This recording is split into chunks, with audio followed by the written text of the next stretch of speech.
One of the biggest questions of our cultural moment is, what is the church? Some people may think that the church is a building. Others may think about the church as an organization that puts on events. Others may think about the church as an institution. And it's reasonable why that would be thought of the church. Christians gather very regularly to worship in a very particular place. Christians make a commitment to a very particular place. They gather together throughout the week to care for one another, and so they show up at these events. But when we look at Scripture, the primary way of thinking about the church is none of those things. The church is primarily the family of God. The church is primarily a people. It is primarily a community. It's primarily a body. The church is a family.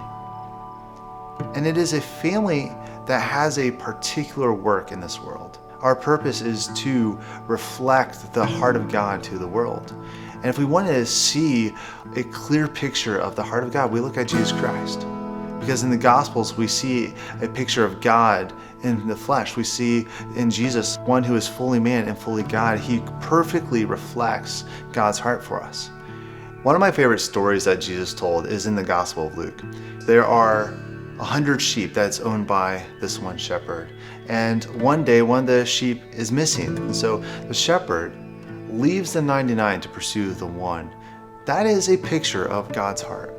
That is meant to be formative for the church as well. That the church exists to pursue the lost. And we also see elsewhere in Scripture that the Son of Man came to serve. The Son of Man did not come to be served, but he came to serve. And that's how Jesus describes his work, that Jesus came as a servant.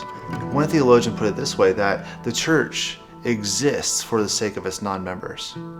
In other words, the church exists for seekers and skeptics and those who are irreligious. The church, in other words, exists for non-Christians.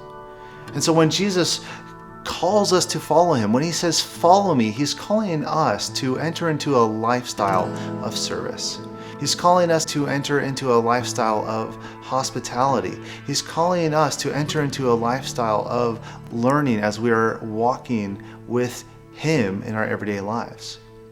It's very striking to me that when I look at the gospel accounts, when Jesus says to these men, "Follow me," and they leave whatever they're doing and follow Jesus, when they become Jesus' disciples, the very first act that we see them doing as a disciple of Jesus Christ is opening up their home and throwing a party.